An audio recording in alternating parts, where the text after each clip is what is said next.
हिंदी साहित्य सागर चैनल में आप सबका स्वागत है। मेरा नाम जंगीर सिंह है। यदि आप मेरे चैनल को पहली बार देख रहे हैं तो मेरे चैनल को सब्सक्राइब, लाइक और शेयर ज़रूर कीजिए। साथ ही बेल आइकन का बटन प्रेस कर लें ताकि आपको हर वीडियो की नोटिफिकेशन मिलती रहे। आज का बेटा हमारा टॉपिक है सुमित्रता नंदन पंत, उनके जीवन के बारे में, साथ ही इनकी कविताओं का सार हम करेंगे। सुमित्रता नंदन पंत जी का जन्म 1900 ईस्वी में ज़िला अल्मोड़ा में उत्तराखंड में हुआ। इनके जन्म के 6 घंटे बाद ही इनकी मां का निधन हो गया था और इनका जो लालन पालन था वो इनकी दादी ने किया, अर्थात इनकी दादी ने ही इन्हें बड़ा किया। शिक्षा इन्होंने गवर्नमेंट स्कूल में अपनी पढ़ाई पूरी की। उनके बाद पंत जी ने कम्बीस कॉलेज, ये कॉलेज का नाम है बेटा, बहुत से हमारे हिंदी साहित्य के कवि, निबंधकार, उपन्यासकार कम्बीस कॉलेज से पढ़े हैं। तो वहाँ से इन्होंने अपनी पढ़ाई पूरी की। उसके बाद इन्होंने असहयोग युग आंदोलन जो गांधी जी ने चलाया था, आपने सामाजिक की बुक में एसएसटी की किताब में पढ़ा होगा, असहयोग युग आंदोलन चलाया था गांधी जी ने। तो इन्होंने उस आंदोलन में बढ़ चढ़ कर हिस्सा लिया। अंत में इन्होंने महाविद्यालय छोड़ दिया और हिंदी, संस्कृत, बंगला और अंग्रेजी इन भाषाओं का ज्ञान घर में रहकर ही पूरा किया। अगला पॉइंट है साहित्य सृजन। 7 वर्ष की आयु में जब वे 4ठी कक्षा में पढ़ रहे थे तो इनकी रुचि कविताएं लिखने में हुई और इन्होंने कविता लिखना शुरू कर दिया था और नवीन धारा के कवि, नवीन धारा होता है नई धारा के कवि के रूप में इन्हें पहचान मिली। आगे है पुरस्कार और सम्मान। हिंदी साहित्य की ये सेवा करते करते इन्हें कई प्रकार के, विभिन्न प्रकार के पद्म भूषण पुरस्कार व सम्मान दिए गए, जैसे कि पद्म भूषण पुरस्कार मिला, ज्ञानपीठ पुरस्कार मिला, साहित्य अकादमी पुरस्कार मिला।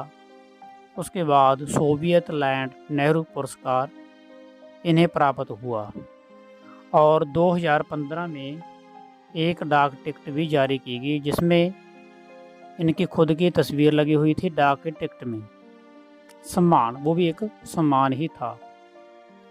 आगे है इनकी रचनाओं के बारे में। इनकी रचनाओं को 4 भागों में बांटा जाता है। आप वैसे भी इनकी कुछ रचनाएं वैसे भी याद कर सकती हैं, लेकिन इनकी रचनाओं को 4 भागों में बांटा जाता है। छायावादी रचनाएं, प्रगतिवादी रचनाएं, अरविंद दर्शन रचनाएं और मानवतावादी रचनाएं। छायावादी रचनाओं के नाम कुछ इस प्रकार हैं, जैसे कि ग्रंथि, बीना, पल्लव, गुंजन। प्रगतिवादी रचनाओं के कुछ नाम हैं जुगात, युग, वाणी, ग्राम्य। अरविंद दर्शन रचनाओं के कुछ नाम हैं स्वर्ण किरण, स्वर्ण दूली, युगांतर, युगपथ। मानवतावादी रचनाएं जैसे कि अनिमा, पतझर, बानी, शिल्पी, चिदंबरा, सत्यकाम। तो जैसे भी आपको आसान लगे 4-5 रचनाएं। कई बार क्या होता है कि आपको ना पेपर में पूछी जाती हैं कि पंत जी के जीवन के बारे में बताएं, साथ ही उनकी 4 रचनाओं के नाम लिखें। तो आप इनमें से कोई भी जो आपको सरल लगती हैं, आसान लगे, उन कविताओं के आप नाम पेपर में लिख सकते हो। आगे है मृत्यु। पंत जी जीवन भर अविवाहित रहे, अर्थात उन्होंने शादी नहीं की, लेकिन फिर भी उनका नारी के प्रति सम्मान रहा और प्रकृति के प्रति सम्मान रहा। अंत में उनकी जो मृत्यु है 1977 ईस्वी में हुई। आगे इनकी कविताएं लिखी हुई हैं, उनका सार हम करने वाले हैं। पहली है ताज। ताज का अर्थ यहाँ पर बेटा ताजमहल है। तो उनके बारे में सुमित्रानंदन पंत जी के क्या विचार हैं वो हम जानेंगे। कवि कहते हैं कि ताजमहल को देखकर वह अपनी प्रतिक्रिया व्यक्त करते हैं, अपने विचार पेश करते हैं। उनका कहना है कि यह बड़ी खेद की बात है, बहुत दुख की बात है कि मृत्यु का ऐसा अमर और अलौकिक पूजन हुआ। तो आप सोचते होंगे कि ये क्या बात कह दी पंत जी ने, मृत्यु का ऐसा अमर और अलौकिक पूजन। उनका कहने का अर्थ यह है, तात्पर्य यह है कि ताजमहल बनाया गया, लेकिन बड़े दुख की बात है कि एक मृत्यु के लिए बनाया गया, जो मर चुका है, क्योंकि वो प्रेमिका के लिए बनाया गया था। तो एक मृत्यु के लिए बनाया गया जिसका हमारे जीवन में कोई काम ही नहीं है। तो इनका मानना है मृत्यु का ऐसा अमर कि जो व्यक्ति मर चुका है उसकी याद में ताजमहल बनाना, अमर इतनी बड़ी बिल्डिंग खड़ी कर देना और उसका पूजन करना, क्या ये सही है? क्या ये सियानफ है? वह कहते हैं कि जबकि संसार के अन्य प्राणियों जीवन दृढ़ता का कारण पीड़ित है, अर्थात बहुत से लोग ऐसे भी हैं जो दुख के कारण दुखी हैं, लेकिन यहाँ पर जो मर चुके हैं उन्हें पूजा जाता है। जो बेचारे गरीब हैं, भूखे हैं, नंगे हैं, उन व्यक्तियों को खाने के लिए 2 टाइम का खाना भी नहीं मिलता, 2 टाइम की रोटी भी नहीं मिलती। दूसरा, यह ताजमहल मृत्यु के बाद बनाया गया। वह कहते हैं कि ऐसा क्या है, मृतकों के साथ तो प्रेम है, जीवित लोगों के साथ घृणा है। कि जो मर चुका है, जो ख़त्म हो चुका है, उनकी याद में ताजमहल बनाना, क्या ये मूर्खता नहीं है? क्या ये सियानफ है? जो मर ही चुका है, जो इस संसार में रहा ही नहीं, उसके साथ इतना प्रेम क्यों है, इतना प्यार क्यों है कि उनके जीवन के लिए, उनकी याद के लिए एक ताजमहल, बहुत बड़ी बिल्डिंग बनाई गई है, और जो जीवित लोग हैं उनके हाथ काट दिए गए हैं, उन्हें घृणा की जाती है, उन्हें 2 वक्त का खाना भी नहीं मिलता। ऐसा क्यों है? यह लेखक के विचार हैं। हम जीवन के अमर संदेश को भूल गए हैं। तो लेखक अंत में कहना चाहता है कि जो हमारा जीवन था, उसका जो अमर संदेश था, अमर विचार थे, अमर वक्तव्य था, उन्हें हम पूरी तरह से भूल चुके हैं। हमने मृत्युओं को प्यार करना शुरू कर दिया है। जो मर चुके हैं, जो इस संसार में है ही नहीं, उन्हें हमने प्यार करना शुरू कर दिया है। और ये तो है ही कि जो मर चुका है वही मरे हुए व्यक्ति से प्रेम करेगा, प्यार करेगा। जो जीवित है वह जीवित से प्रेम करेगा, प्यार करेगा। तो उनका कहना है कि जीवित व्यक्ति के सुख दुख का ध्यान रखना ही मानवता का धर्म है। जो व्यक्ति जीवित है उसी से ही प्रेम करना चाहिए, उसी से ही प्यार करना चाहिए।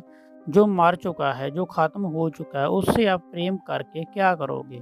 तो जो मृत्यु का ऐसा अमर अलौकिक पूजन हुआ है, इतनी बड़ी बिल्डिंग बनाई गई है, उसका हमारे जीवन में कोई भी महत्व नहीं है। इसलिए जीवित प्राणियों से, जीवित मनुष्यों के साथ प्रेम करना चाहिए। उन्हें जो 2 वक्त का खाना नहीं मिलता, उन्हें देना चाहिए। जो भूखे नंगे व्यक्ति घूम रहे हैं, उनसे ही हमें प्रेम करना चाहिए। मृत्यु के साथ प्रेम करना तो मृत्यु के समान होना ही है, यह लेखक का मानना है। दूसरा है भारत माता। इसमें भारत माता के स्वतंत्रता की कहानी को व्यक्त किया गया है। जब हमारा देश पराधीन था, आज़ाद नहीं था, तो उसकी जो दयनीय दशा थी, जो दयनीय का रूप था, उसका लेखक ने, कवि ने यथार्थ वर्णन किया है, यथार्थ चित्रण किया है। कवि के अनुसार जो भारत माता है वह गांव में रहने वाली है। गांव होता है पिंड, गांव में रहने वाली है। तो उसका जो शरीर है वो एक खेत के समान है, एक क्षेत्र के समान है, अर्थात उसका जो शरीर है वह बहुत बड़ा है और भारत माता गांव में रहने वाली है। तथा उसकी जो उड़ने वाली धूल है, मिट्टी है, वह उसका आंचल है, मैला आंचल है। मैला आंचल अर्थात उसका क्षेत्र है, उसकी ओढ़नी है। इस प्रकार लेखक कहना चाहता है कि भारत माता है तो विस्तार रूप, बहुत बड़ा रूप, और साथ ही जो उसके आंसू हैं, जो आंसू बह रहे हैं, वह गंगा जमुना का जल ही उनके आंसू हैं। लेकिन बड़े दुख की बात है कि हमारी भारत माता अपने ही घर में पराई हो चुकी है, अर्थात पराधीन हो चुकी है, बेवश हो चुकी है। वह बेचारी वृक्ष के नीचे निवास कर रही है। उसका जो मस्तक है, उसका जो सिर है, वह झुक चुका है। उसकी जो मुस्कान है वह भी खत्म हो चुकी है, खामोश हो चुकी है। लेकिन उसके बाद लेखक यदि हमारी भारत माता स्वतंत्र होती है, आज़ाद हो जाती है, तो उसके बारे में कवि अपने विचार रखते हैं। वह कहते हैं कि आज उसकी जो तपस्या थी, उसका जो संयम था, उसका फल मिल चुका है, वह सफल हो चुकी है। उसने अमृत समान दूध को पिलाकर स्वतंत्रता प्राप्त की है। उसने अपने अमृत को या अपने दूध को पिलाकर स्वतंत्रता ले ली है। अब वह आज़ाद हो चुकी है। अब वह सबके जो भय था, विभिन्न प्रकार के लोगों का जो भय था, जो भ्रम था, जो अंधकार था, उससे वह मुक्त हो चुकी है, दूर जा चुकी है। यहाँ पर कवि ने भारत माता के दोनों रूपों का वर्णन किया है। पराधीन अर्थात जब आज़ाद नहीं थी, स्वतंत्र नहीं थी भारत माता, उसका जिक्र किया है कि कितना बड़ा इसका आंचल है, कितना बड़ा इनका शरीर है। तो दूसरा इसने कवि ने यह जिक्र किया है कि भारत माता की जो तपस्या है, जो उसका संयम था, वह सफल हो चुकी है, उसका उन्हें फल प्राप्त हो चुका है। भारत माता स्वतंत्र हो चुकी है, आज़ाद हो चुकी है। तो आज के लिए इतना ही। बहुत बहुत धन्यवाद। आपका आभार।